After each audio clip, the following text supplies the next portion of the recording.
Hello there. We ran short on time in class. We were doing the breakout sessions and I was helping some students out. But I'm really glad that you guys put down what you did. It gives me a sense of where we are in this process of breaking down the prompt, brainstorming, and crafting a thesis. So I wanted to offer some feedback and get you guys pointed in the right direction in case you didn't know what to do. So I don't want to come off as nitpicky, right? I don't want to make sure criticize anything that was done within the groups, because especially with DBQs, right? You get the opportunity to make an argument based on the evidence, and whatever you stress, whatever arguments you use, as long as it's historically defensible, it's good. What I want to do is provide you like a path of least resistance, something that I think that would be easily argued or easily arguable for a particular essay. So this group, the blue group, said evaluate the topic was evaluate the extent to which Reconstruction changed the United States society in the period 1865 to 1900. So when we look at Reconstruction, since we're dealing with the like writing a prompt, right? I'll just throw this in here too. Contextualization uh, is the Civil War, right? We're talking about Civil War, but really slavery, right? Because if you're going to talk about Reconstruction, you can't talk about Reconstruction without the African American experience post Civil War. So slavery is really the big the context piece that you talk about. You can talk about the expansion of it. You can talk about how it was important and embedded in the South, and the positive good side of slavery, right? So this group is right that this is a continuity and change. In terms of changes, we might identify the Reconstruction Amendments, Black Republican leaders taking office at all levels of office. And then the continuities. Black codes and the KKK work really well. I really like sharecropping, the mention there. And then eventually Jim Crow laws, getting to that point with the Plessy versus Ferguson decision. So when when the thesis was written, the authors wrote while several things remain consistent, like Jim Crow laws, the industrialized North. I wasn't sure where the group was going with the industrialized North part. There was an addition of constitutional amendments reinforcing freed slaves' rights as well as the New South. So the New South, I gave that for that in the group. The New South was this attempt post, we'll say even post Reconstruction, with the attempt to industrialize the South, which they did do some industrialization, but even up until the Great Depression, it was dominated by agriculture. So what I want to offer is this. See if I can paste this plain text here. Paste without formatting. Okay. So despite counter argument, because topic one and topic two, your position. Right? Comes out of Heimler's history, and I like it. It's a formula for writing a fantastic thesis. So let me inject that in here. Paste without formatting. Okay. Despite changes to the Constitution in the 13th, 14th, and 15th Amendments, because of sharecropping and the rise of KKK. Now, I chose sharecropping and the rise of KKK because sharecropping was this economic situation, and the rise of the KKK is a socio-political one, right? The KKK are there to intimidate African Americans, especially not to vote. But we'll get to that.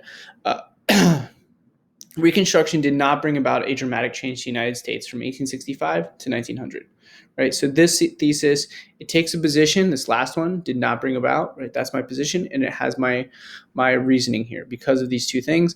And then sharecropping and maybe not the rise of KKK. I might amend that to say like because of racial violence and white terrorism, it did not bring about a dramatic change. Excuse me. My gosh. All right. So what the idea is that when you go to brainstorm, you start to think about, okay, what are some continuities, what are changes, and then as you go into documents, you can just easily sort those documents, group those documents, and it makes things easier rather than trying to interpret each one.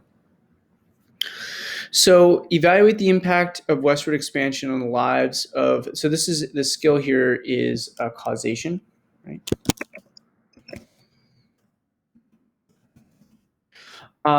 So the group initially put Louisiana Purchase. So we're talking 1860 to 1890. Uh, you know, that is too far historically removed, right? Like imagine that you were writing about like, you know, evaluate the extent to which the Donald Trump presidency changed the Republican Party, and then you start talking about World War II, right? That's 60, 70 years difference. That's too much of a difference. So while there is, I can see where they're going with it. With the Louisiana Purchase, led to the territorial expansion, which led to uh, white settlers moving in, which led to right. There's a lot of it gets there, and like it. I might include that in a.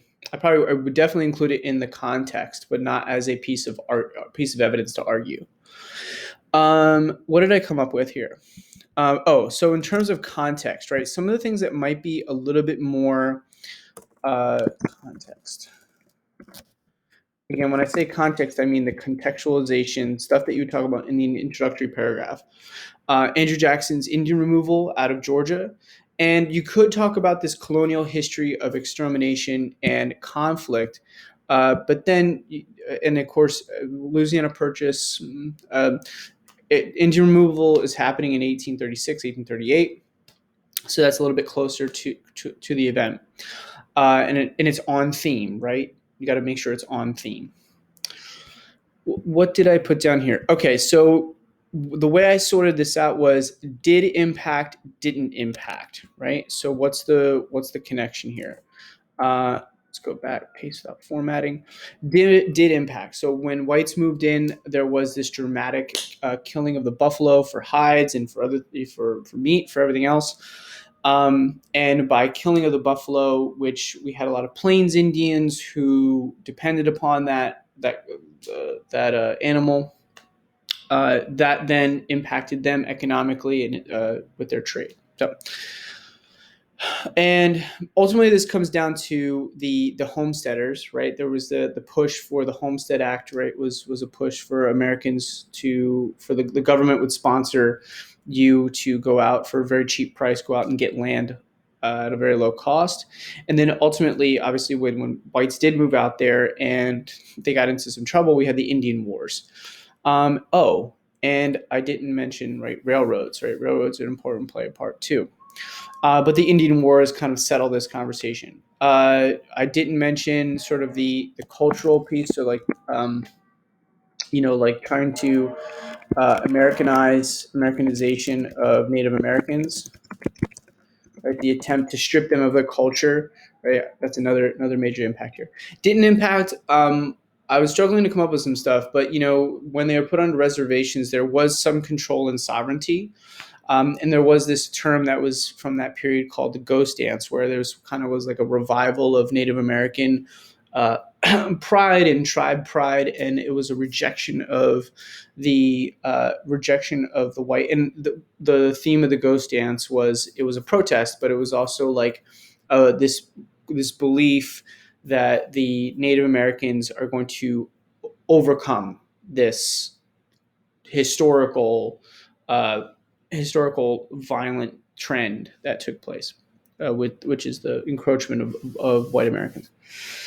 Um, so I might pepper that in, but if I go into a thesis here, I think it would be pretty clear. Copy, paste, paste. Despite retaining some sovereignty within the reservation lands, because of the homestead movement and the Indian Wars, the westward expansion dramatically impacted Native American life. Right? I could tie the homestead movement to the buying up of Indian land, the Indian Wars. I can tie to Custer's, to the different wars, that different battles that took place, the different massacres that took place out in Western territories, and leading to a dramatic impact there. All right. So a favorite of the test. This one has this group put down a lot of good stuff here. Um, but so it was 1830 to 1805. So Louisiana Purchase definitely. Let me talk about my contextualization first. Boop, boop. Copy and paste. All right. So context. Westward expansion as a part of America's story. And going all the way back, you can talk about the French Indian War, pushing into the Ohio Territory, the protest against the proclamation.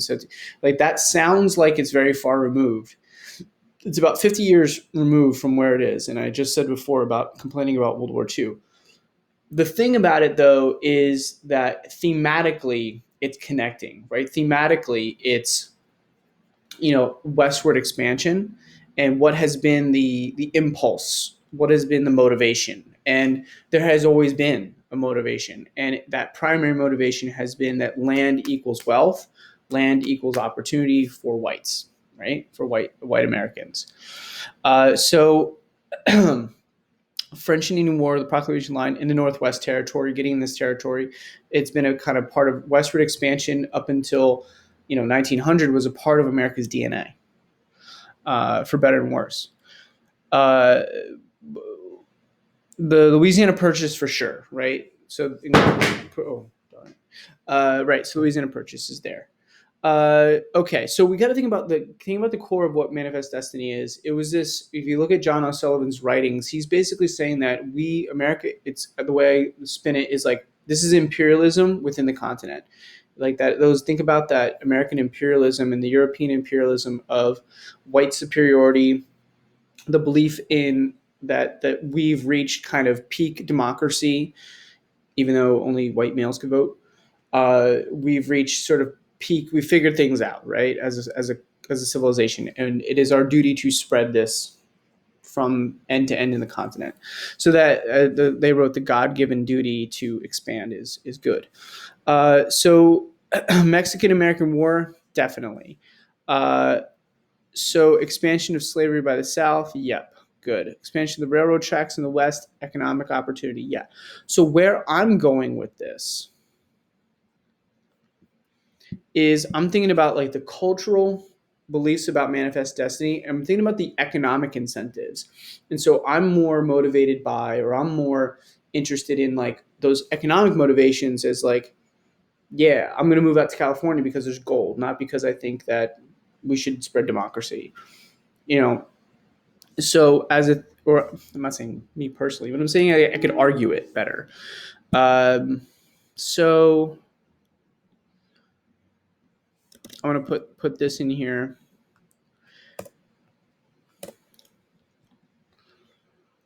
Paste without formatting. So despite the belief in American exceptionalism, right, that's the core of Manifest Destiny, because of our desire for material wealth in the valuable metals and arable land, Manifest Destiny was not the primary motivator. Oh gosh, can't even see it for U.S. westward expansion within the period that they give us a period. Yeah, 1830 to 1905. Economics. Could it be argued the other way around? I just think I would have a tough time arguing that John O'Sullivan. I think you'd have to ignore all of those other factors, right? All of the silver mines, and so it creates that balanced response. So, or you could say, while there was some economic motivation, there was also a cultural motivation, right? That, yeah. Okay, and this one kind of came out of left field. This was all those other ones were kind of US one-ish questions. This one was taken from a recent one. So in terms of this was explain the causes of the civil rights movement, right? Structured a little bit different. There's no evaluate the extent to which, but here we go. And paste it off forwarding. Okay, so context. the 19th Amendment and the progressives, right? This primarily women-led movement, which brought about these political changes, legal changes like the right to vote for women and the ban of alcohol, right? So now that's what 20 years beforehand that we're talking about that stuff. And what happens in the middle? Well, we got the Great Depression, and then World War II hits. So in my mind, you know, if I'm going to talk about the women's rights issues or women's rights movement, I might even go back as far as the Seneca Falls Convention, starting from the Seneca Falls Convention in 1848 and culminating in the right to vote in the 19th Amendment. The women's rights movement picks up where the progressives left off, right? And I'll just explain a little bit about that, right? So that's my context piece, and then I go into my thesis. Okay. Uh, um, so brainstorming. World War II found new job opportunities. Yes, yes, yes. Rosie the Riveter. Yeah, all that stuff, right? But there's a but there. Rosie the Riveter, but. New opportunities to have women in regular factory jobs, yes. Inspiration from the civil rights movement, really good, right? So as these groups are advocating for equal rights, right, there's this equal rights amendment that gets pushed, but it ultimately fails. And women's suffrage. No, so suffrage is happening in 1920. So we got that. That was covered by then.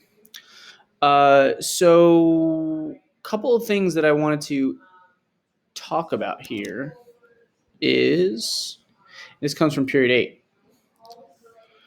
The pill, right? The birth control pill. The birth control pill is where, for the, I don't want to say for the first time, but in a dramatic way, or in a way that women are now able to have control over their reproductive systems more than they did in the past, so that if they want to have kids, they can have kids. If they don't want to have kids, they don't have kids.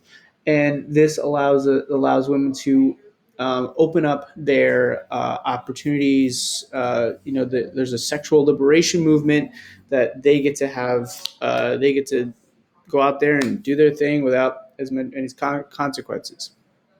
And this is a major part of the women's rights movement, is tied to with this, and then especially 1974, we get Roe versus Wade, right? And then so Roe versus Wade is sort of the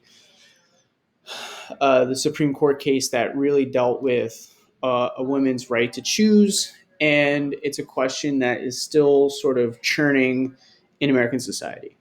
So the pill is a part of that broader lineage, and a broader rejection of 1950s culture, right? So remember, there was this counterculture movement that said, like, I don't want to end up my mom, raising 2.5 kids and washing the dishes every day. Like, I don't. You should there's just a rejection of it. So there's and in that sexual liberation, it was a part of that, right? I get to do what I want, and I get to live the kind of life I want, and I don't need to conform to the societal rules. So whether you call it the hippie culture, but it was just the youth movement of the 1960s that some took part in. Okay, so although there was no evaluate the extent to which type of question here, I'm just gonna put my thesis at the top. Why not? Paste formatting. So despite calls to return to domestic roles after World War II, right? That was the 1950s. Women's participation in World War II, the pill, broader rejection of 1950s culture, um, the inspiration from the civil rights movement, all that stuff would work well. And notice how, like, I'm being very specific in my thesis, and you should too. You should drop specifically about what you're going to talk about, not because of social, political, and economic changes, right? Don't want to do that. So I hope this gave you a little bit of a clearer guide in how to craft a thesis. It's the foundational piece of your essay. It sets you up for your arguments, and you notice that it. What did I have here? I often get the question, how many paragraphs do I write? As many paragraphs as you need. And so I expect there to be an introductory paragraph with the context and the thesis. I expect there to be a support paragraph that has two-ish documents, two, three-ish documents, depending on what you're shooting for. Another one with at a different topic. So topic one, topic two. And um, and then, if you get to a conclusion and you can try and extend out your argument, press fast forward on that button. Um, you can try to do that, right? And what happens after 1975 for women's rights? Well, culturally, there is a push for conservatism. There is a a backlash to that counterculture from the 1960s. So those are some of my thoughts. I hope this was helpful.